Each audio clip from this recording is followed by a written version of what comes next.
Maghunting tayo, no, pero may nahuli tayo. Isa lang. Pwede na tayong umuwi kasi mag alas 3 na ng hapon, no. Ang dinala nating under training yung trace media na may sinyal, no. Ito.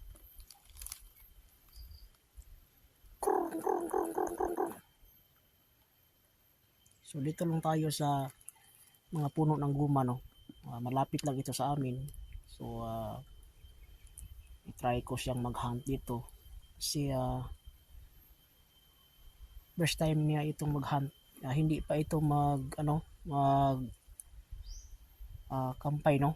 Wala pa itong masyadong diskarte, pero dahil sa kanyang sinyal, so kusa yung lalapit yung alpas, no, yung layaw. So, ito yung huli, lalaki, pero ang kaliskis ito ay maganda. So ito ay ipalit natin sa mga alimukon sa bahay na hindi masyadong maganda, no. So pakawalan natin doon ito ang ipalit natin doon sa mga kulungan na nilagyan ko sa pakawalan ko na medyo matanda na yon, pero hindi masyadong maganda ang huni, no. So pakawalan ko lang kasi masyado ring mailap, halos sa 4 na taon na pero mailap. So ito ay isang taon na to sa akin, no. So isang taon na to, i-try ko siyang nag-hunt.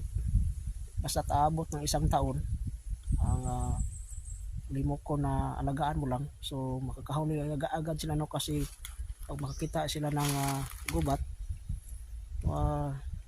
kahit na makarinig sila ng maliit na huni na limok ko na bigla silang hukuli, no.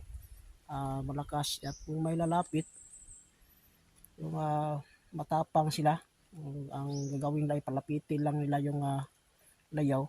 Performance hindi masyadong maganda, basta't may pugad ka lang nilagay dyan, yan, dadapo yan kahit hindi kakampay, kahit sa pugad lang sila, no. Dito lang muna tayo, no. So umuwi muna tayo. Dalhin ko muna to kasi gagawin ko itong under training kasi ang kaliskis nito ay maganda din. So pag may magandang kaliskis, wag mo nang pakawala, no. I-try mo siyang aabot ng isang taon, lagaan mo lang. At minsan naman ang iba ay 6 na buwan, 4, 6, so biglang gumaling. Pero yung may mga pangit na kaliskis, wag mo nang katayin, pakawalan mo para dumami ba. So sa akin ang ginawa ko, yung mga limok ko, kawalan ko sila. Yung iba ay alaga ko mga inakay. So pag hindi masyadong maganda yung inakay, so pakawalan ko. Mayroon na akong dalawang inakay na tinira ko yung maamo, dalawa. Kasi pag marami ang inakay, ang iba mailap sa akin. So pinipili ko lang yung inakay na gagawin kong katian. So hindi lahat ng inakay na magaling na magawa ng katian, no. Kasi may mga inakay na pangit. So depende yan sa mga inakay. May inakay aabot ng 10 taon pero hindi pa rin gumaling, no. Makahuli naman ng isa, dalawa, pero pangit naman. So mas maganda yung sa gubat na mahuli mo. Ito ay sa gubat ko lang ito nahuli, no. Inakay ito noon, nahuli ko doon sa ibaba lang nahuli yun. Diyan ko siya nahuli, diyan na lugar na yan. So ngayon binalik ko siya dito sa lugar niya. So dito rin nahuli yung kasama siguro to niya or nakasamahan niya to noon. Maliit pa siya. Kasi yung parang makisigidan lang sila, no. Mga halos na isang taon lang. Para itong ito parang namamayat, no. Kasi walang tubig dito kasi mainit na. At yung pagkain nila ay bulak lang ng mga damo, bulak nang wala na silang pagkain dito, no. So kaya ang mga limokon pag tag-init ay payatin sila. So ngayon ay lagaan ko muna to para ah, mataba ulit.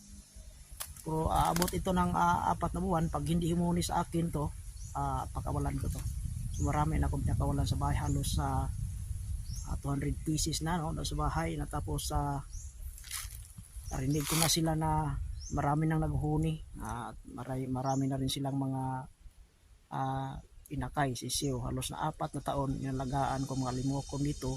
Dumami na silang iba, kaya mailap na. Kasi kahit may mga sisiw na sila, so tuwing umaga napakinggan ko maganda na ang mga kunin nila dito. Kasi ito at preservative na itong area, no, kasi may mga marami ng puno, so hindi na pwede putulon yung mga puno para lang ito preserve sa mga ibon dito. So mga ibon dito ay hindi nakatay, no. So ano, ang iba nag-aalaga, pagka hindi na kayang alagaan, pakawalan nila.